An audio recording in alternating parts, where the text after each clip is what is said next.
नमस्कार जोहार, मैं विवेक कुमार। आप देख रहे हैं ओबीसी टाइम्स और अभी हम मौजूद हैं लोकसभा इलाहाबाद में और हम अभी मौजूद हैं इलाहाबाद के छात्र संघ भवन पे।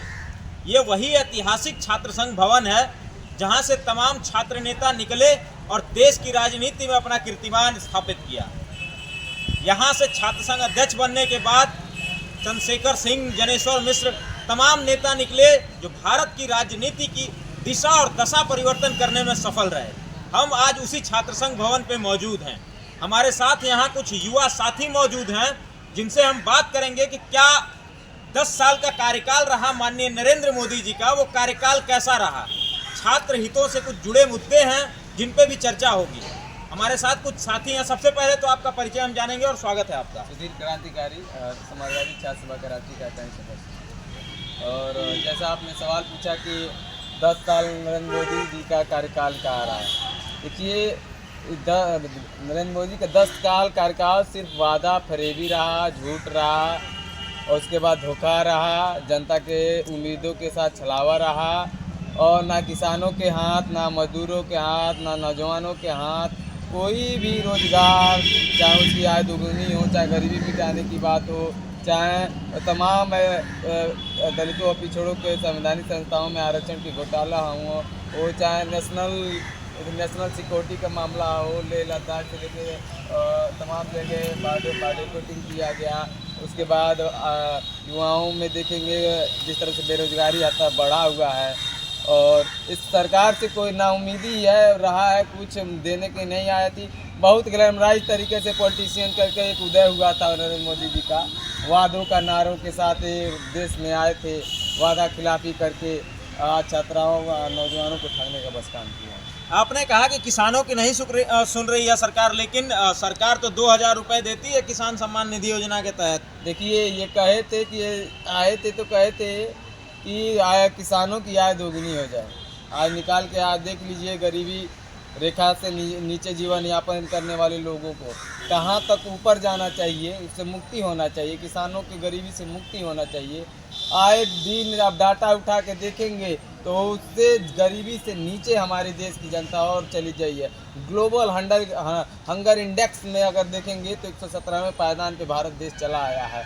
बांग्लादेश हमारा पड़ोसी देश है, हमसे बेहतर स्थिति में है। नेपाल हमसे बेहतर स्थिति में है। और ये जो ढकोसला और पुलावदा पूछते रहते हैं देश के प्रधानमंत्री की देश और दुनिया में वाह वाह वाह वाह हमारा नाम है, नाम कर रहे हैं, कुछ नहीं है, सिर्फ ढकोसला वादा है, खिलाफी है।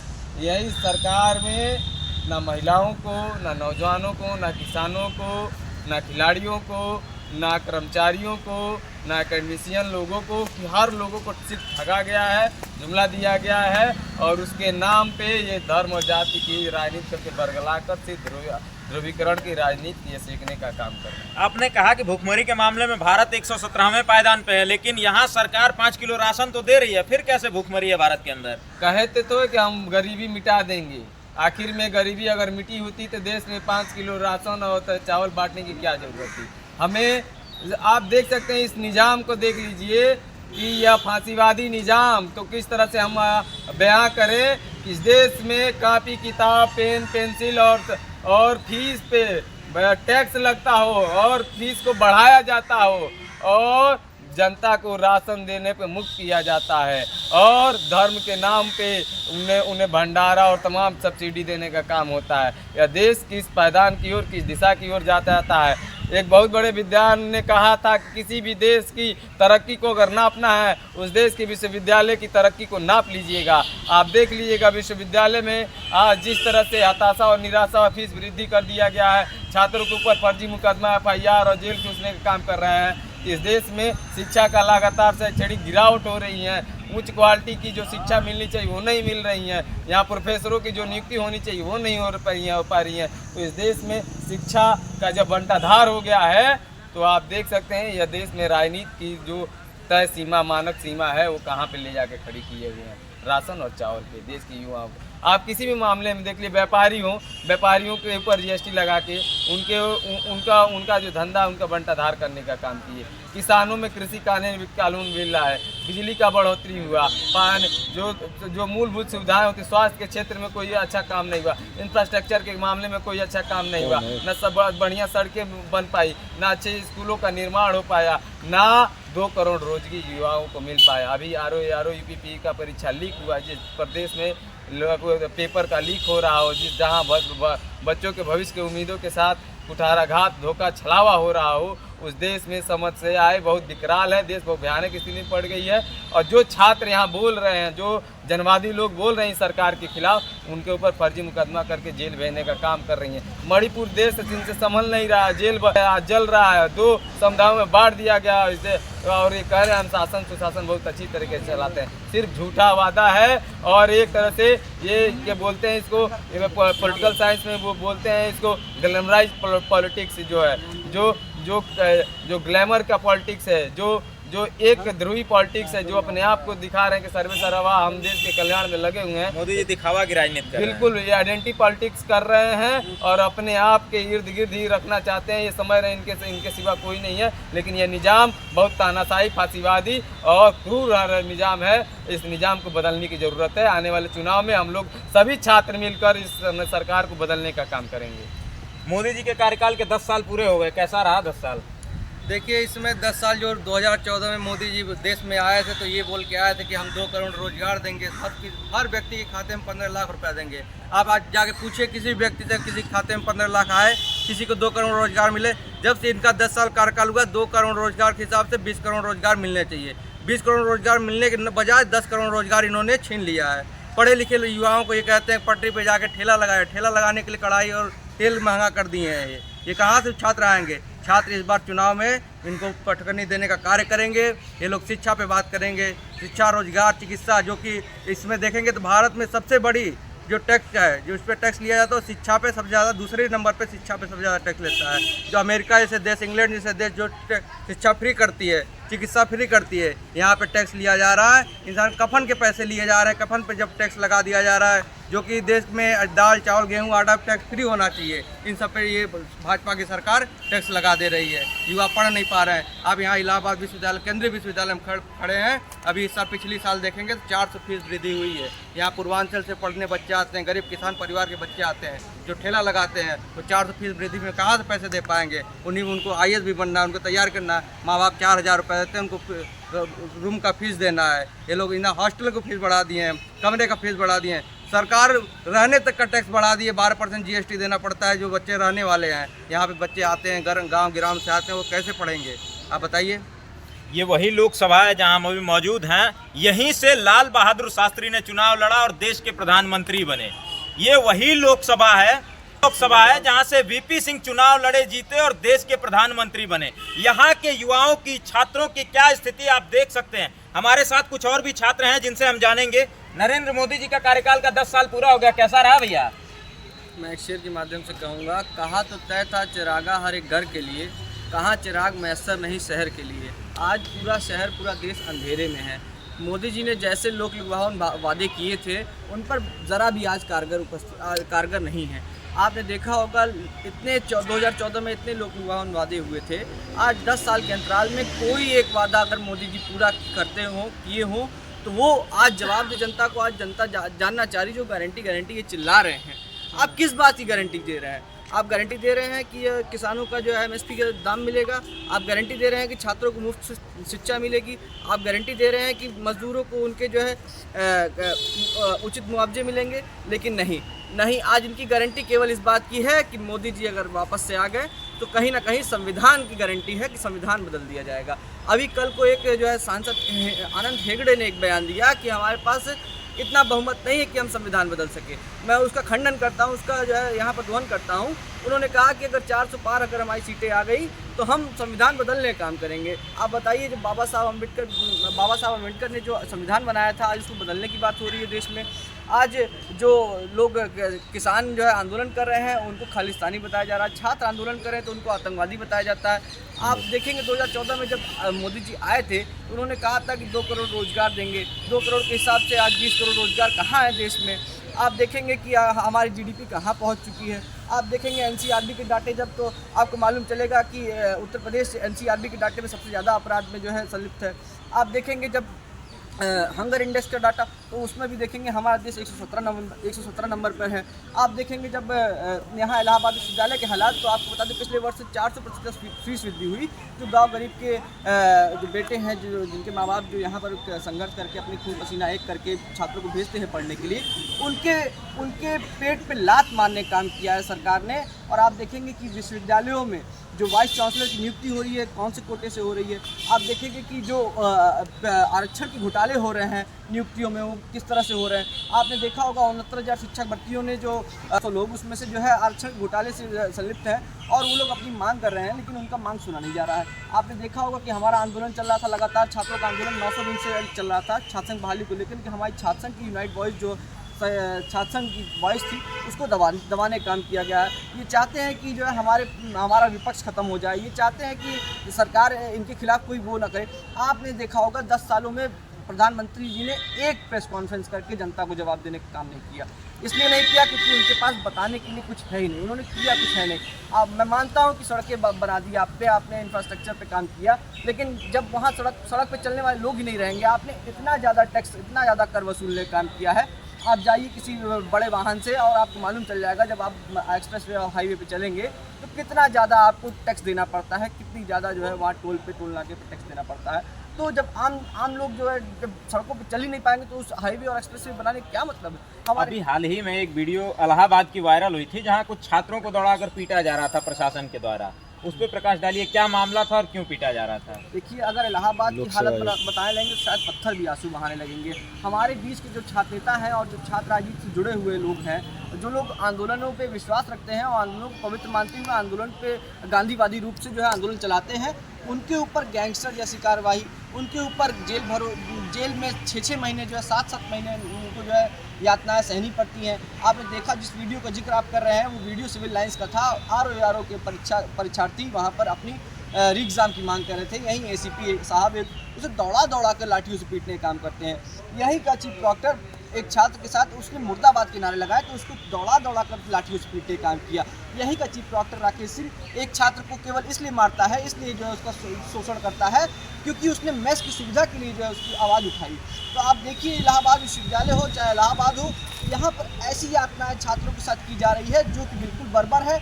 और एक बात और बता दें, अगर छात्रों को उत्पीड़न होता है तो पूरा देश देखता है, और इन्हीं छात्रों ने कई बड़े सत्ता हिलाने काम किए हैं और आगे भी करते रहेंगे। छात्र कितने खुश और नाखुश हैं प्रधानमंत्री जी के 10 साल के कार्यकाल में? छात्र पूर्ण रूप से नाखुश है। जिस प्रकार से इलाहाबाद विश्वविद्यालय, पुणे केंद्रीय विश्वविद्यालय के छात्र संघ को बंद कर दिया गया, जिस प्रकार परिवारवाद को बढ़ावा दिया जा रहा है। मोदी जी कहते हैं परिवार कहते हैं, और छात्र संघ से गरीब, किसान और मजदूर के बच्चे निकलते हैं छात्र संघ से, देश के प्रधानमंत्री तथा देश के राष्ट्रपति बनने का कार्य करते हैं।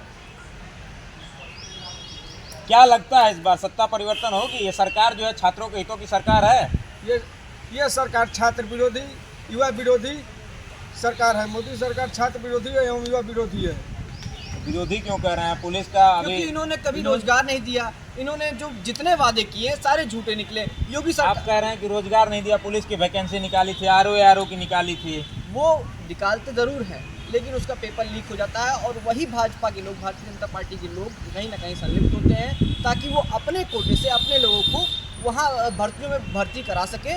और ये पूरा भ्रष्टाचार भंटादार चल रहा है यही इसी आयोग के कार्यालय से। आपने देखा होगा केशव मौर्य जिस दिन बयान देते हैं कि हमारा निष्पक्ष हुआ है पेपर और सारी चीज़ें, उसी के दूसरे दिन जो है योगी आदित्यनाथ कहते हैं कि नहीं, पेपर रद्द करता हूँ और आरओ के पेपर फिर से होगा।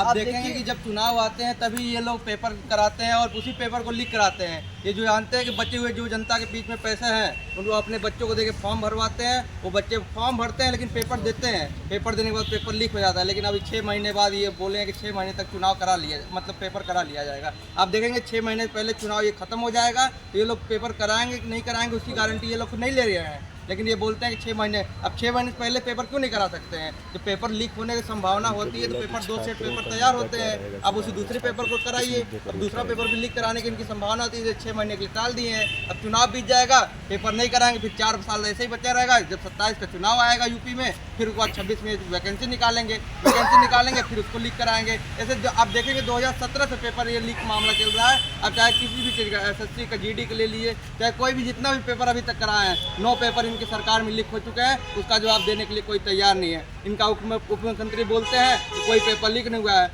शोर शराबा करते हैं, फिर मुख्यमंत्री जवाब देते हैं कि पेपर लीक हो गया है। बताइए छात्र क्या करेगा, नौजवान क्या करेगा? आज कितने लोग फांसी लगा ले रहे हैं। आप देखेंगे बघाड़ा जैसे यहाँ जो इलाहाबाद विश्वविद्यालय में तैयारी करने वाले लोग हैं, युवाओं की सबसे बड़ी समस्या आज के समय में रोजगार को लेके है। शिक्षित तो ये कैसे न कैसे करके हो जाते हैं, क्योंकि जो भी विश्वविद्यालयों में पढ़ने आते हैं वो गरीब परिवारों से छात्र निकल के आते हैं। किसी के पिताजी मजदूरी करते हैं, किसी के पिता खेती करते हैं, तो तमाम अवरोधों के बावजूद वो अपने बच्चों को केंद्रीय विश्वविद्यालयों में भेजते हैं, उच्च शिक्षण संस्थानों में भेजते हैं, और उनकी एकमात्र उम्मीद ये होती है कि बच्चा अगर हमारा पढ़ रहा है तो कहीं ना कहीं वो रोजगार लेकर आएगा, हमारी स्थिति परिस्थिति को बदलने का कार्य करेगा। लेकिन यहाँ पे वही चीज हो रहा है। और उत्तर प्रदेश के मुख्यमंत्री जी तमाम दावे करते हैं कि प्रदेश से माफिया गुंडे भाग गए हैं, लेकिन आए दिन हत्याएं की घटनाएं सामने आती रहती हैं। आपने देखा होगा हाल ही में अभी जौनपुर में एक प्रमोद यादव की हत्या होती है, भाजपा के प्रदेश सचिव महिला नेत्री की एक हत्या होती है। ये गुंडे कहाँ से आ रहे हैं? देखिए, बिल्कुल हम तो देख रहे हैं कि सत्ता द्वारा पोषित जो गुंडे हैं वो इस सरकार में खुलेआम जनता के साथ अमानवीय व्यवहार, दुर्व्यवहार और संसाधनों की लूट में अपनी हिस्सेदारी तय करने के लिए बलपूर्वक ये सब ऐसी घटनाएं हो रही हैं। आप उत्तर प्रदेश का आंकड़ा NCRB को उठा के देख लेंगे कि नंबर 1 प्रदेश चाहे उत्तर प्रदेश, चाहे रेप, हत्या, बलात्कार, लूट, छिनैती, चैन स्केचिंग और कस्टोडियल डेथ, ये सब मामलों में लगातार वृद्धि हुई है उत्तर प्रदेश शासनकाल में। यह योगी आदित्यनाथ की सरकार सिर्फ विपक्षी राजनीतिक पार्टियों के लोगों के ऊपर फर्जी तरीके से उनके ऊपर कार्रवाई करना और उनको घरों को गिराना और उनके ऊपर मुकदमा डालना, जेलों में डालना और उनको एक तरह से अपराधीकरण करना, राजनीतिक जो अपराधीकरण है विपक्ष के साथियों द्वारा। अभी देखेंगे हमारे माननीय आजम खान साहब से लेकर देवरिया में अभी देखेंगे कुछ साथी बंद हैं, महोबा में बंद हैं और नोएडा के कुछ साथी अभी सरकार ने एक नया नियम लागू किया है, CAA यानी नागरिकता संशोधन बिल। देखिए इस पे क्या कहेंगे? देखिए, जब नागरिकता कानून इससे पहले जब आया था, इसका हम लोग बहुत बखूबी तरीके से विरोध किए थे और यह सरकार सिर्फ चुनाव के मद्देनज़र रखते हुए मुद्दे से भटकाने के लिए जनता जो बेरोजगारी, किसान, गरीब, मजदूर, महंगाई, डीजल, पेट्रोल और घरेलू सिलेंडरों का बढ़ जाना, इस सब मुद्दे पर अब जनता केंद्रित हुई है। उसी केंद्रित को भटकाने के लिए यह सांप्रदायिक जो एक तरीके से एक सांप्रदायिक कानून है, इस कानून को लागू करना चाहती है कि जनता हिंदू, मुस्लिम, मंदिर, मस्जिद और तमाम ऐसे मुद्दों पे आके केंद्रित हो और जो जनवादी मुद्दे हैं, जो जनता के मुद्दे हैं, तो उसके से ध्यान भटक जाए और ये अपने चुनाव को सफल बनाने का काम करते हैं। लेकिन इस देश की जनता, उत्तर प्रदेश की बॉन्ड स्कैम पे क्या कहेंगे? इलेक्टोरल बॉन्ड स्कैम को देखेंगे आप, चंद्रचूड़ जी की पीठ जो बैठी थी उसमें साफ साफ कहा गया है कि आपको 26 दिन का समय दिया गया था, उसमें आपने क्या किया, क्या जानकारी नहीं दिया गया। इलेक्टोरल बॉन्ड पूर्ण रूप से देखेंगे तो जो पूंजीपति लोग हैं, जो पूंजीपति लोग भारतीय जनता पार्टी को चंदा देते हैं, उस चंदे को द्वारा धंधा किया जाता है पूंजीपतियों द्वारा और वो चंदा का ये लोग चुनाव में प्रयोग करते हैं पैसे का, जो पूंजीवादी तरीके से आर्थिक रूप से चुनाव को खरीद फरोख्त करने का जो काम है, ये भारतीय जनता पार्टी का काम रहा है। ये बिल्कुल असंवैधानिक लोग हैं और लोकतांत्रिक लोग हैं और मेरी ये मांग है कि इलेक्टोरल बॉन्ड में SBI से जल्द खुलासा किया जाए और देश में तमाम जितने भी इलेक्टोरल बॉन्ड के द्वारा जितने भी पूंजीपतियों ने सहयोग किया है पॉलिटिकल पार्टियों को, सभी पार्टियां अपने अपना स्पष्टीकरण दे कौन किसको कितना दिया है, खुलासा हो जाएगा। लेकिन मेरा ये मानना है कि ये चंद जो 4 पूंजीपति अंबानी, अडानी और तमाम पूंजीपति जो भारतीय जनता पार्टी के पोषित उद्योगपति हैं, ये जिनको फ़ायदा पहुंचा रही है भारतीय जनता पार्टी, मैं चाहूँगा कि देश की जनता जागरूक हो और ये देखे कि देश में कैसे अमीरों को, पूंजीपतियों को लाभ पहुंचाने के लिए सरकार काम कर रही है। गरीबों को, नौजवानों को, गरीबों को और दलितों और पिछड़ों, शोषितों को, अल्पसंख्यकों को किस तरह से उनके हकों हकूकों पर कुटारा घाट डाला जा रहा है। हमारे साथ कुछ लोग हैं। 10 साल कार्यकाल कैसा रहा? छात्र खुश या नाखुश? 10 साल कार्यकाल में छात्र क्या, कोई भी व्यक्ति प्रदेश का या देश का कोई भी खुश नहीं है। इनके कार्यकाल में सिर्फ वादे होते रहे हैं। 10 साल में झूठा वादा कि 2 करोड़ रोजगार देंगे, 15 लाख खाता में आएगा, कहीं नहीं। आज किसान मजबूर है आत्महत्या करने पर, नौजवान छात्र आत्महत्या करने में मजबूर है। इलाहाबाद जैसे विश्वविद्यालय को जो पूरब का ऑक्सफोर्ड कहा जाता है, उसकी फीस 4 गुना बढ़ा दी जाती है और हम सभी छात्र उसका विरोध करते हैं तो हमें जेलों में डाला जाता है, हमारा रेस्ट्रिक्शन किया जाता है, हमारे घर पे नोटिस दी जाती है, कुर्की की जाती है। ये सरकार कहाँ तक संविधान के दायरे में चल रही है? ये सरकार केवल न केवल तानाशाही कर रही है। बस अपने ही बातों को सरकार हर एक चीज़ों को दबाना चाहती है। वो चाहती है कि इस देश से लोकतंत्र खत्म हो जाए, केवल एक पार्टी रहे, 1 नेशन 1 पार्टी का गठन करना चाहती है। उनके कुछ दिन पहले अभी उनके एक सांसद जिन्हें बयान दिया कि हमारी अगर सत्ता आती है 2024 में 400 पार अगर सीट रहती है तो हम लोग संविधान को खत्म कर देंगे, संविधान को बदल देंगे। ये सरकार संविधान विरोधी है। मैं ज़्यादा कुछ न करते हुए बस अपनी बातों के लिए उनको कहूँगा कि एक शायरी के माध्यम से कि तुम्हारी कहन को कहन कर रहा हूँ, तुम्हारी कहन को कहन कर रहा हूँ, मैं इस अपाहिज व्यवस्था को सहन कर रहा हूँ। जो दरवाजे खुल नहीं सकते खटखटाने से, मैं उन्हें तोड़ने का जतन कर रहा हूँ। धन्यवाद। ये हमारे साथ कुछ छात्र थे। आपने देखा कि छात्र कह रहे हैं कि जब हम पढ़ने लायक थे हमें पढ़ने नहीं दिया जाता था। अभी हाल ही में देखा आपने, एक प्रोफेसर हैं दिल्ली यूनिवर्सिटी के, ठेके पे प्रोफेसर थे, उनको निकाल दिया गया।